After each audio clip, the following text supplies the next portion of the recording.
आपल्या बाळाचे व्हॅक्सिनेशन आपण वेळेवर करता का? व्हॅक्सिनेशन म्हणजे काय? व्हॅक्सिनेशन म्हणजे आपल्या बाळाच्या शरीरामध्ये गंभीर आजारांविरोधी इंजेक्शन स्वरूपात किंवा तोंडाद्वारे इम्युनिटी वाढण्यासाठी जे काही लस दिली जाते त्याला व्हॅक्सिन असे म्हणतात. व्हॅक्सिन देणे का गरजेचे आहे? व्हॅक्सिनमुळे आपलं बाळ निरोगी राहते, गंभीर आजारापासून संरक्षण होते, वारंवार बिमार पडणं कमी होते. कोणत्या व्हॅक्सिन पासून काय फायदा होतो? BCG व्हॅक्सिन TB पासून बचाव करते. पोलिओ व्हॅक्सिन पोलिओ पासून बचाव करते. हेपॅटायटिस B जे गंभीर 5 प्रकारचे हेपॅटायटिस व्हायरसेस आहे त्यापासून सर्वात घातक असा हेपॅटायटिस B पासून आपल्या बाळाचे संरक्षण होते. त्यानंतर पेंटाव्हॅलंट याच्यामध्ये diphtheria, pertussis, tetanus, Haemophilus influenza type B आणि हेपॅटायटिस B.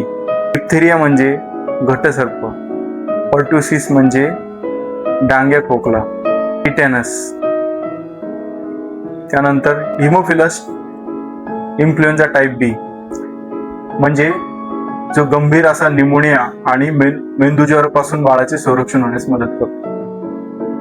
त्यानंतर न्यूमोकोकल व्हॅक्सिन निमोनियापासून संरक्षण करते. रोटा व्हायरस व्हॅक्सिन व्हायरल डायरियापासून संरक्षण होते.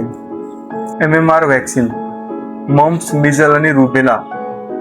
मम्स म्हणजे गालफुगी, मिझल्स म्हणजे गोवर, रुबेला म्हणजे जर्मन गोवर यापासून आपल्या बाळाचे संरक्षण होते. त्यानंतर चिकन पॉक्स व्हॅक्सिन त्याला व्हेरिसेला व्हॅक्सिन असेही म्हणतात.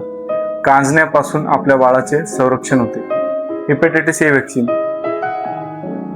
5 गंभीर हेपॅटायटिस पैकी दुसरा घातक जो हेपॅटायटिस A व्हायरस आहे यापासून आपल्या बाळाचे संरक्षण होते. मेनिंगोकोकल व्हॅक्सिन मेंदूज्वरापासून आपल्या बाळाचे संरक्षण होते.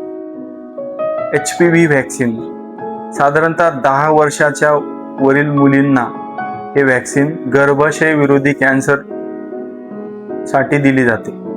अजून एक महत्त्वाचं व्हॅक्सिन आहे JE व्हॅक्सिन.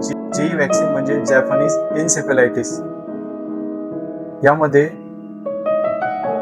मच्छरामुळे आपल्या बाळाला ताप येऊन तो मेंदूमध्ये जातो आणि मेंदूज्वर सारखी लक्षणे याच्यामध्ये दिसतात. त्यामुळे हे व्हॅक्सिन देणं खूप महत्त्वाचे आहे. अधिक माहितीसाठी मला संपर्क करा किंवा DM करा. धन्यवाद.